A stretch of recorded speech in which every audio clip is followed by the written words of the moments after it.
Nepal to Australia अनि अस्ट्रेलियाबाट नेपाल अनि फेरि नेपाल टु युके म कसरी पुगेँ त मेरो सानो लाइफको जर्नी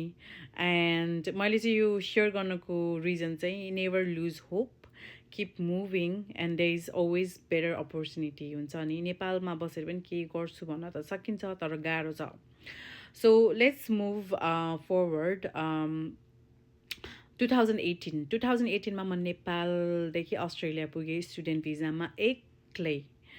अनि एक्लै यसो गाह्रो के अब बाहिर एकदमै गाह्रो छ सर्भाइभ हुन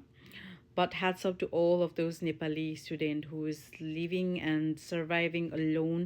and विदेशमा जहाँ पनि हुनुहुन्छ विदेशमा hats off है त अब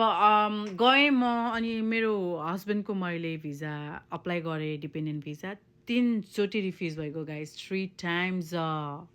यति गाह्रो भएको थियो कि मेन्टल हेल्थ त एफ अप भइसकेको थियो कि डिप्रेस थिएँ म नेपाल फर्केँ 2020मा मेरो दिदीको बिहामा अनि त्यसपछि मेरो आफ्नै पनि पर्सनल केही कुराहरू सर्ट आउट गर्नु थियो अनि म फर्केँ म कस्तो नराम्ररी फसेँ क्या कोभिडमा त्यो टाइम त कति धेरै मान्छेहरू फसेको थियो क्या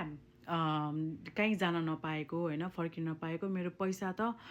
यति सत्यानाश भएको थियो कि लोनमा डुबिया थिएँ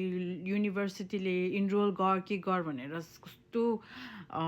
स्ट्रेस दिइरहेको थियो होइन आई कुडन के अब फिजिकली मेन्टली मैले त अब पैसाले पनि financially I couldn't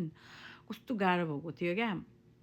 if it was not my family I won't be life म त यस्तो डिप्रेस भइसकेको थिएँ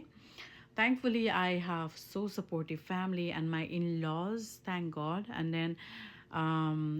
God obviously and my husband they were so supportive that's why I'm alive today so म फर्केँ अनि त्यसपछि अब त्यो 2 years कोभिड पछि होइन मलाई एकदमै गाह्रो भयो नेपालमा सर्भाइभ हुन जब थिएन पैसा थिएन सबैजना लोनको कुरा गर्छ सबैजना रिलेटिभ्सहरू तिमी कहिले अस्ट्रेलिया जाने एन्ड देन फ्यामिलीज आस्किङ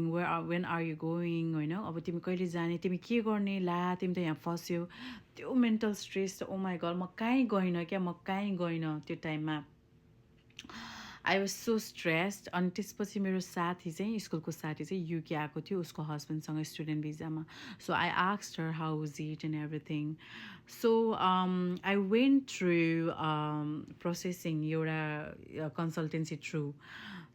कस्तो मजाले कि कस्तो सजिलो प्रोसेसिङ कस्तो मजाले गयो कि स्मुथली फ्लो भयो हाम्रो प्रोसेसिङ भिजा पनि आयो हामी जनवरी 2022मा युके पुग्यौँ